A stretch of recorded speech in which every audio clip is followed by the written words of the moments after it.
আসসালামু আলাইকুম এভরিওয়ান। আপনারা অনেকেই ইমো চালান, কিন্তু ইমোর কোনো আইডি কিভাবে ব্লক করবেন আর ব্লক করার পরে কিভাবে সেটা আনব্লক করবেন সেই প্রসেসটি কিন্তু অনেকেই জানে না। তো তাদের জন্য আমার এই ভিডিওটি। তো কিভাবে আপনারা ইমো ব্লক করবেন বা ব্লক আনব্লক করবেন সেই প্রসেসটি আজকে আমি আপনাদেরকে দেখিয়ে দেবো। তো চলুন আমি আপনাদেরকে স্ক্রিনে গিয়ে সম্পূর্ণ প্রসেসটি স্টেপ বাই স্টেপ দেখিয়ে দিচ্ছি। Welcome to my mobile screen. আমি এখন ইমো অ্যাপসটা ওপেন করে নেব। যে আইডিটা আপনারা ব্লক করতে চাচ্ছেন সেই আইডিটা ক্লিক করবেন, ওখানে ক্লিক করবেন, স্ক্রল করে নিচের দিকে চলে আসবেন। এখানে দেখতে পারবেন যে ব্লক লেখা আছে, ঠিক আছে?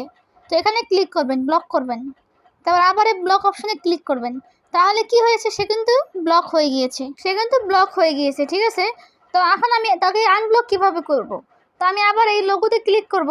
লোগোতে ক্লিক করার পরে সিকিউরিটি অ্যান্ড প্রাইভেসি এখানে ক্লিক করব, স্ক্রল করে নিচের দিকে চলে আসব, ব্লক লিস্ট এখানে ক্লিক করব। তো আমি সেই আইডিটি এখন আনব্লক করব। এখন এখানে আনব্লকে ক্লিক করব, তারপর এই আনব্লকে ক্লিক করব।